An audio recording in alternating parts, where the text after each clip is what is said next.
Carnatic keyboard lesson part 24ലേക്ക് സ്വാഗതം.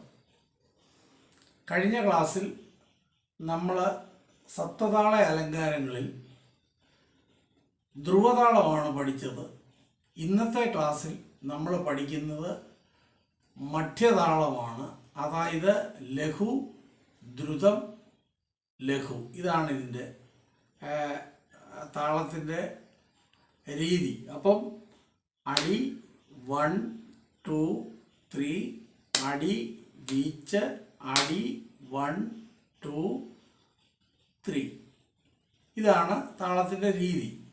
അപ്പോൾ നമുക്ക് ഈ താളം കീബോർഡിൽ എങ്ങനെയാണ് വായിക്കുന്നത് എന്ന് നമുക്കൊന്ന് നോക്കാം.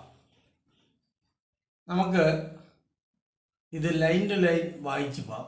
ഒന്നാമത്തെ ലൈൻ സാരി ഗരി സാരി സാരി ഗമ സാരി ഗരി സാരി സാരി ഗമ. ഒന്നുകൂടി.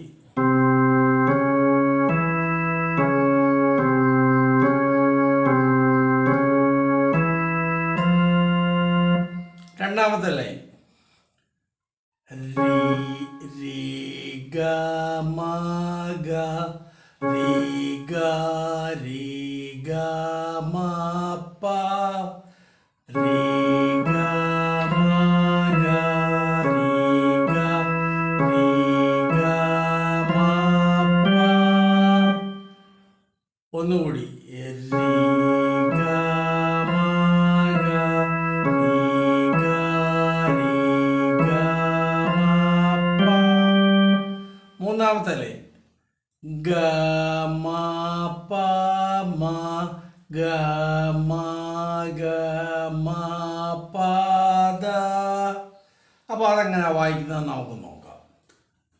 ഗ മ പ മ ഗ മ ഗ മ പ ദ.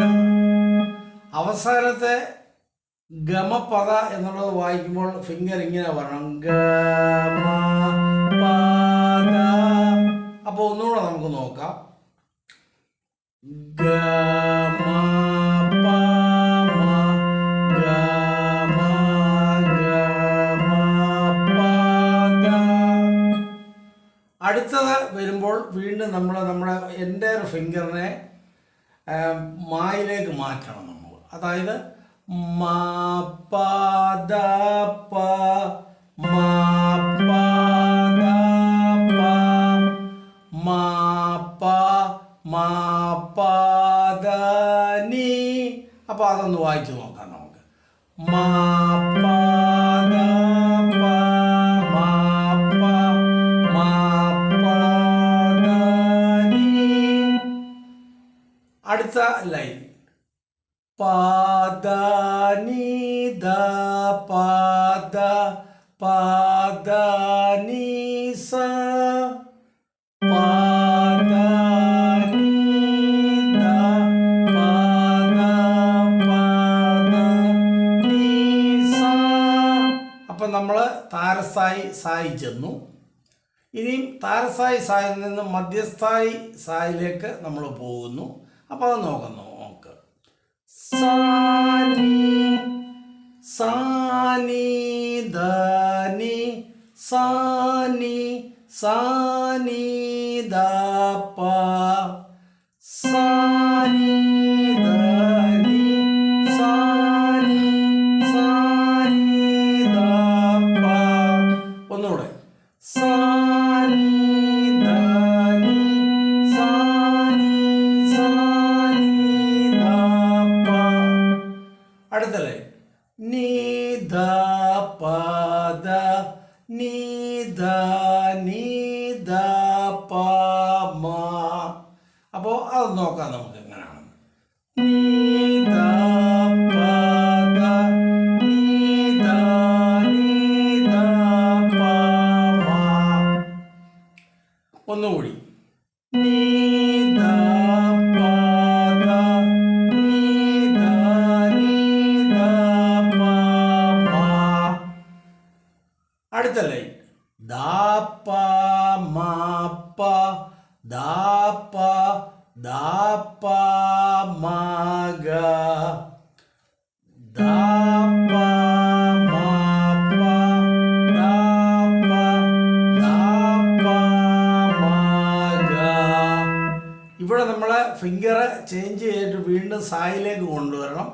എന്നിട്ട് 5 ഫിംഗർ എന്നുള്ള പാറ്റേണിൽ വേണം അടുത്ത ലൈൻ വായിക്കാൻ.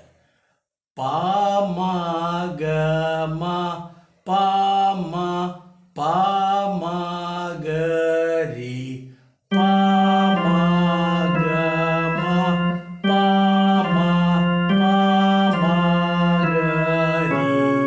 ഒന്നുകൂടി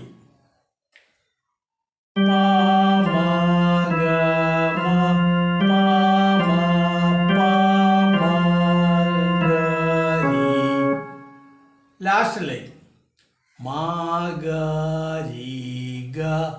മാഗ മാഗരീസ മാഗരിഗ മാഗ മാഗരീസ. ഒന്നുകൂടെ മാഗരിഗ മാഗ മാഗരീസ. ഇങ്ങനെയാണ് ഇത് വായിക്കേണ്ടത്. അപ്പോൾ എല്ലാ ക്ലാസ്സിലും ഞാൻ പറയാറുള്ളത് പോലെ ഈ ഫിംഗറിൻ്റെ പാറ്റേൺ നിങ്ങൾക്ക് മനസ്സിലായി കാണും എന്ന് ഞാൻ വിശ്വസിക്കുന്നു. ഇത് വേണേൽ വേറൊരു രൂപത്തിലും വായിക്കാം. അതായത് സാരി സാരി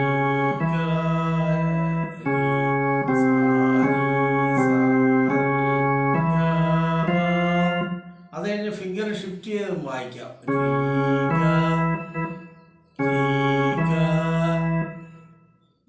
അത് നമ്മൾ അങ്ങനെ വായിച്ചു കഴിഞ്ഞാൽ നമ്മുടെ ഫിംഗറിൻ്റെ മൂവ്മെൻറ്റ് ശരിയാകുകയില്ല. അതുകൊണ്ടാണ് പലരും പറയാറുണ്ട് ഇങ്ങനെ വായിച്ചാലും അത് ബുദ്ധിമുട്ടാണ്. അതുകൊണ്ട് നിങ്ങൾ ഈ രൂപത്തിൽ തന്നെ വായിക്കുക.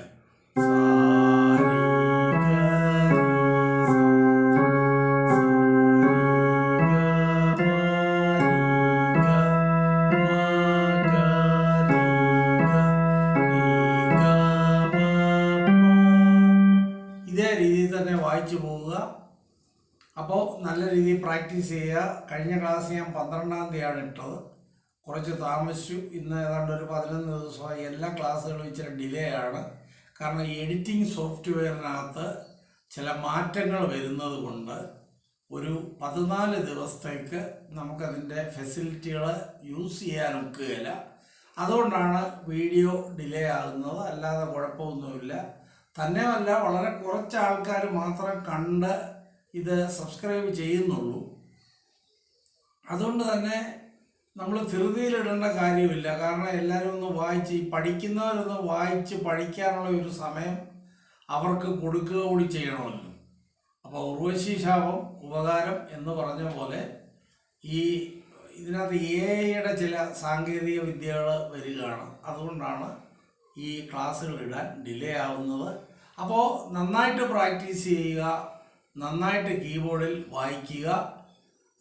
എത്രയും ഇത് അഭ്യസിക്കുന്നോ അത്രയും നിങ്ങളുടെ കൈ തെളിയും. നന്ദി.